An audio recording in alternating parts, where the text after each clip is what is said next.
I think at this point, everybody knows what BJJ Fanatics is.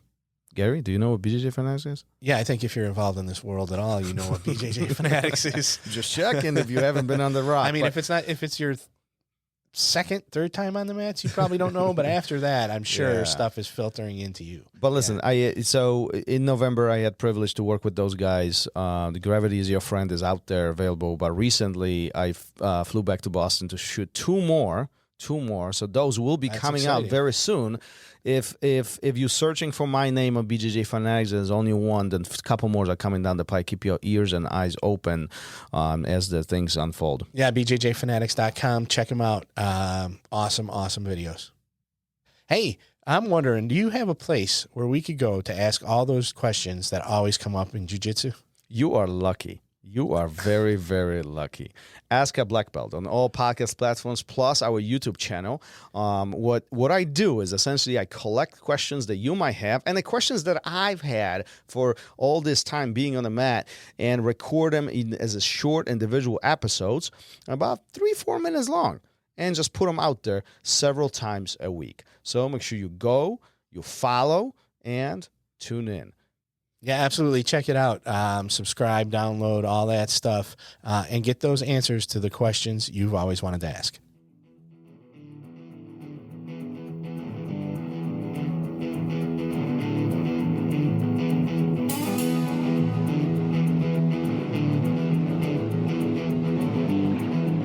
Welcome to Raw Radio.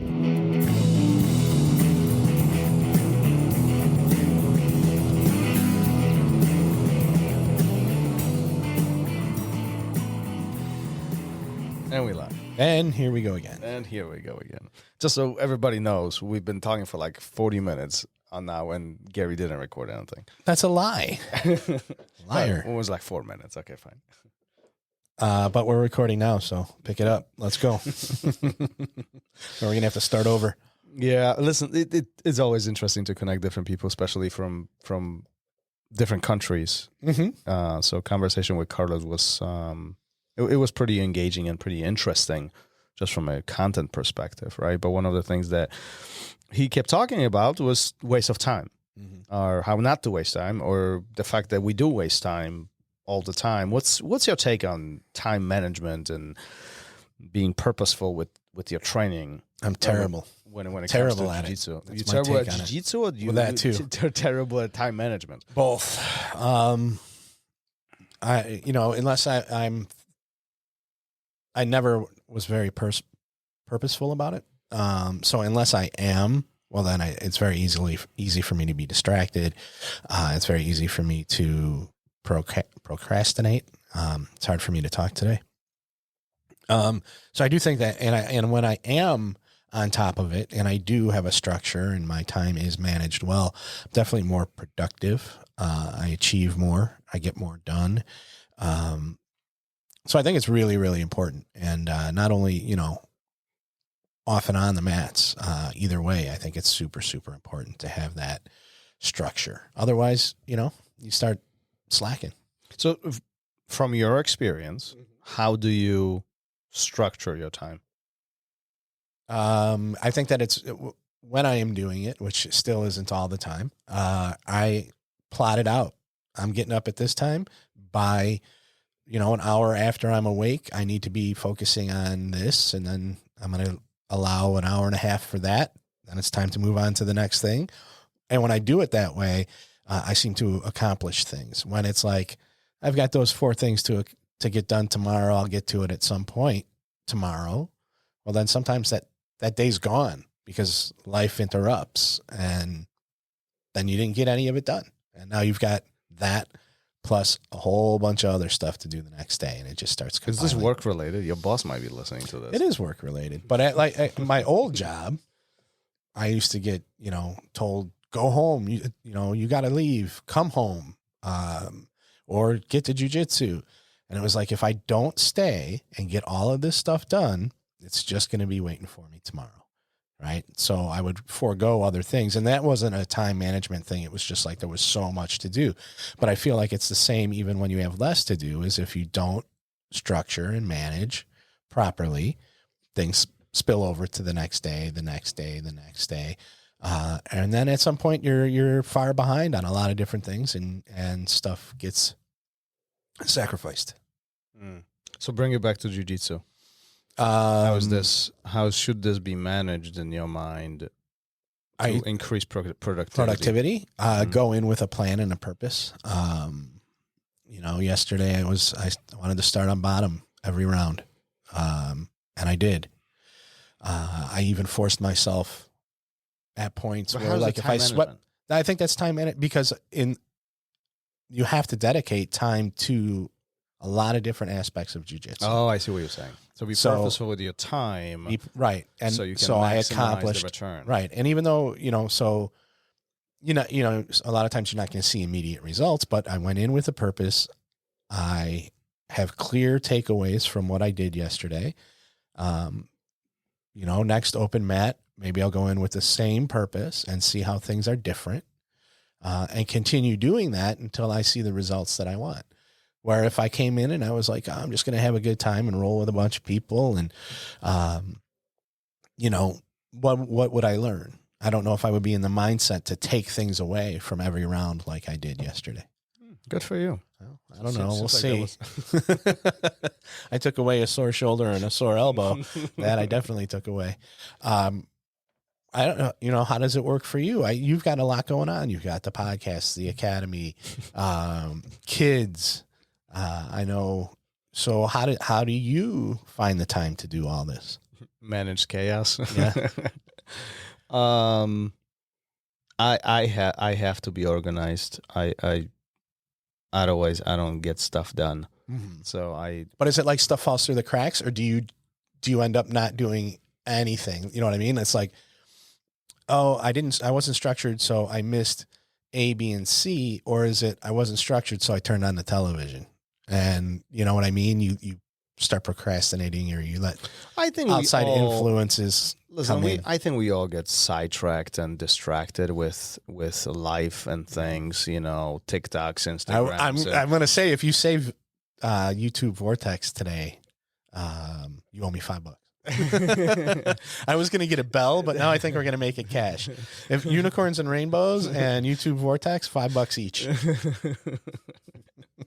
I could make $1 million there. Yeah, I know, right? But I think we all get distracted from the entertainment perspective. Whether it's a Super Bowl or who's number one, or fine, YouTube Vortex. $5. Ding. We all get distracted with TikToks and Instagrams and Facebooks and all the other things, and maybe even not even that. We get distracted with kids, family, and other things that are happening in life. I mean, I'm guilty as charged of making a nice cappuccino or latte and sitting looking out the window or reading a book. That's a distraction point too. But at which point you bring it back, and at which point you really make it productive. And I think that's the important part. So I try being organized. I try being I live off of my calendar and a handful of students I do talk to. Shout out to Chris. Chris, you out there, if you're listening, we both calendar geeks. I try to organize. If it's now my calendar is not happening, kind of, sort of. And, there's flexibility points. But I every morning I get up and I look at my calendar, what I need to do. I look at a task list, and I do have a task list. And I look at what I need to accomplish. Do things fall through cracks? Yes, they do. They always do. But I do know, without calendar and without my task list, the likelihood of things getting done is significantly smaller. You know, so even for the podcast, like I do know that I need to start working on things for the podcast. On Wednesday night or Thursday morning. Like I have to. Thursday night is a really bad time for me, simply because it's a long night for me. So it all that kind of trickles down, and same thing with.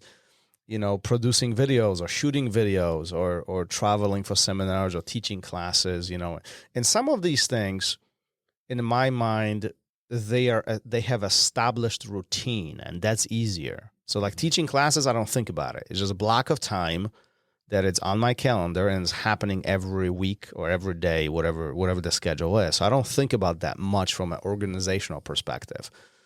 But in order for me to work out, or in order for me to watch, or do research on specific concepts or things, or like preparing, Roll TV videos, let's just say, or preparing BJJ Fanatics videos, all that.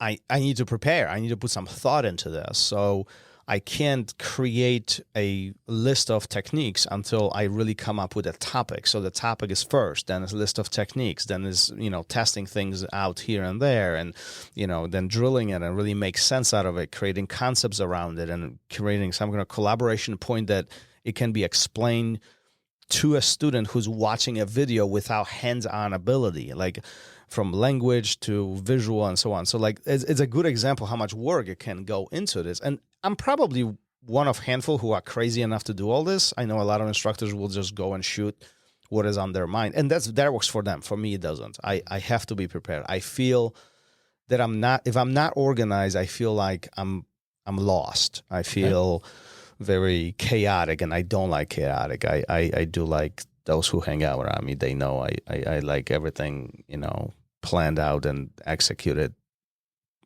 the way how it should be executed. But, anyway, it is pretty funny when you don't have it planned out to watch the hamster. When we talked about this, let's slow the hamster down, right? Slow the hamster down. Slow the hamster down. Yeah, that's the new phrase that we're using, right? Yeah, slow the hamster down, right? But you bring a good point. It's not that this is my personal experience. It's not that I'm unable to do things without being prepared. This is where I get into very sidetracked mode. If I'm unprepared and I'm shooting off the hip or just shooting things from the top of my head, I can very easily get derailed in multiple different directions. And I think that's when I'm not serving to my students or to the audience that I'm trying to target. So having a plan is critical. This is why I find curriculums being important. And curriculum is a vague word, but some kind of structured organization around what is being taught. This is how school systems work. Every teacher has a curriculum, and they have different curriculums for if they are being substituted, if there's a remote, if there is an in-person, like all that marries, because that brings the success up, right? And then the receiving person has a higher success of succeeding. And I personally feel that if I'm not organized, then, whoever is receiving the information I'm trying to present, I'm not doing the best that I can to help them. And end of the day, that's part of my job. So, yeah, I think that, you have to take their time into consideration too, right? And if you're not doing the things you need to, and for like, say, an hour-long class, if you're not prepared, well, you just wasted 30 hours, right? Because you had 30 students in that class, and they all wasted 1 hour. Yeah. Right? Yeah, so 30 hours, it's gone.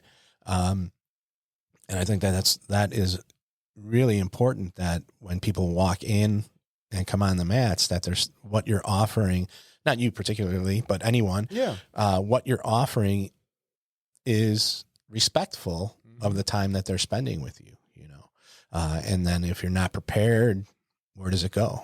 Yeah. And this is where you got to be smart about this. We all have 24 hours in a day. We all got to sleep, and we all have things that we want to do outside of jiu-jitsu if we focus just on that area, right? So, but there are tools that we can use to make things easier for us. Today we can automate things. I mean, it's like my iPhone is, I pull up to my house and it tells me to open a garage door, and like it simple things. These are stupid things, but these are all automations that we have. These are the tools that we have available to us. So you can set up alarms for yourself. You can schedule things, you can literally at X time, you can open a jiu-jitsu video and play it on your phone if you want. Like literally, I'm not even kidding. Like this is all available. You just got to figure out how to do it, So if you're getting distracted, put your phone on do not disturb and do whatever you need to do. If that means is you vacuuming, then that means you vacuuming. If that means you're watching jiu-jitsu videos, then you're watching jiu-jitsu videos. If that means you're journaling or reading a book, then do that. Yeah, I've decided that my charger stays in one room now for my phone. So when I need to charge it, I can't be on it while I'm charging it. It's in a spot where there's no place to sit. Yeah. I can't be looking at it while it's Yeah. charging. So then I can go get something else done. You know, one of the things Carlos was talking about, he listened to the episode, he had to take quite a bit of time away from training. Mhm. And he was making up for lost time when he went back and really, you know, dedicated himself to, you know, he saw, you know, we talk a lot about when you miss time on the mat. And something you brought up while we were talking to him is, you know, when you're being idle, everybody else is moving forward, right? So you're not only just slowing down your progression, everybody else is progressing further. So the time you're missing isn't just the 4 hours you weren't on the mat, right? It's the 4 hours that they were on the mat too. And I think that's a great way to look at things, the way he was talking about it, that, you know, you need to make up those hours too. It's not just the 3 or 4 that you've missed. And especially if you're out with an injury or for whatever reason, you take a month off, you know, you put your membership on hold, all that time that you're missing, somebody else is gaining. Yeah, and that's not even taking into consideration you're losing the skills that you acquired in the past as a perishable skill, right? So not only that other people move forward, you are moving backwards in a way because you're losing some of the knowledge that you had. You know, so it is very interesting how all this is unfolding. I'm trying to find, you know, sorry for being slightly distracted here. I'm trying to multitask, but I was trying to find, honestly, Elon Musk or Jeff Bezos' schedule, just to bring it in a perspective, you know, because and here's another factor, you know, anybody who's listening to some of these conversations, they're going to say, well, this guy, you know, his life is easy because he has millions of dollars, or you're running a jiu-jitsu academy, you got nothing else to do. And I often feel that if you look at some of these more successful guys, some of these pioneers of different things like, you know, Musk or Bezos, you know, they really don't have to do the things that they do. Like, they really don't. They don't have to work in the day of their life anymore. Like, they're so well off, right? But if you look at their schedule, it is mind-blowing. They are more busy than anybody else in the world. Like, their days are 14 hours long. They get up at 6 a.m. They work out. They do this. They got to get that. They got to get whole countries to take down bridges so they can get their giant yacht from one channel to the next. That takes a lot of work and a lot of scheduling, I'm sure. I am not disputing that part. Okay. But at the same time, you know, they do have a schedule and I can't find one. But they do have a schedule, and I'm sure it's insane. It's insane. It's mind blowing. Right. And whether, I don't know if they're true, but like it is mind-blowing how 15-minute blocks, they are designated to simple things. And if it's not on the schedule, it doesn't get done. Yeah. You know, I've read Musk's book a while back, and it does talk about his schedule. And the book is a few years old now. But if you want to read about insane schedule, read that book. It's ridiculous. Ridiculous. I would not be able to do half of the stuff that this guy does. And yet, you know, there he is, pioneer of today's world. Wasting time. Yeah. We do waste a lot of it. We do. Absolutely. So if you're listening to this and today you are not going to jiu-jitsu, this is an opportunity to stop wasting your time. Pick up your bag. Yep. As I said this, probably you looked in the corner of the room that you're listening to this, and the bag is sitting there waiting for you, calling your name. Pick up your bag. Go. And you always you are. You always regret not going. You never regret going. That's so, it. All right. We done? We're always done. All right. Later. Peace. Thank you for listening to Raw Radio. If you enjoyed the show, don't forget to leave us a review and help us make the show even more amazing. For future episodes, check out our website and follow us on all major podcast platforms. Take care.